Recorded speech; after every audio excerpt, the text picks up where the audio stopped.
Buenas, gusto en saludarlos. Soy la doctora Fátima Ortega.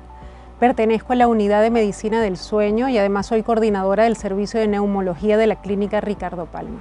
En aras de celebrar próximamente el Día Mundial del Sueño, este próximo 17 de marzo, vamos a conversar sobre un tema bien importante que es el ronquido. El ronquido es un síntoma que con frecuencia motiva a acudir a la consulta tanto de la persona que lo padece como de la familia. Con frecuencia recibimos pacientes traídos por los familiares porque suele ser un perturbador de la dinámica familiar. Se produce precisamente porque el paso del aire a través de la vía aérea produce vibración de estas estructuras y genera ese ruido molesto que conduce a que nos levantemos con frecuencia y nuestra calidad de sueño se vea perturbada.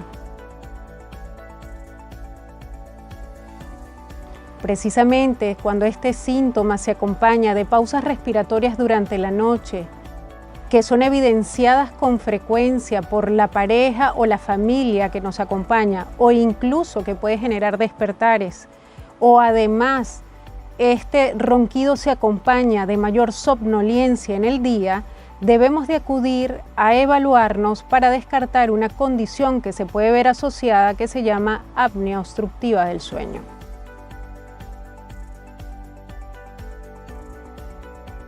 Realmente el ronquido puede presentarse desde los niños hasta los adultos y vemos mayor incidencia mientras aumentamos en edad, asociados también al sobrepeso, y tenemos que tener ciertas medidas que nos permitan el control o disminuir de alguna manera la incidencia.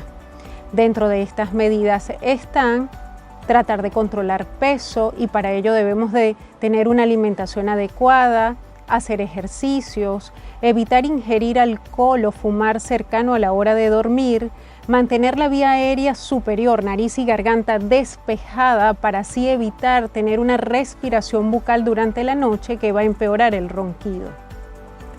En nuestra unidad contamos con los equipos necesarios para hacer una evaluación clínica completa y además realizar los estudios necesarios para evaluar el ronquido y la probable patología asociada que es apnea obstructiva del sueño y así tomar las mejores conductas de tratamiento en pro de tener una mejor calidad de sueño nocturno y mejor calidad de vida. Y los invito cordialmente a acudir a la Unidad de Medicina del Sueño para hacer la evaluación oportuna y adecuada y poder así encontrar la alternativa de tratamiento que mejor se adapte a cada paciente y a cada condición, mejorando calidad de vida, calidad de sueño y también dinámica familiar. Los esperamos.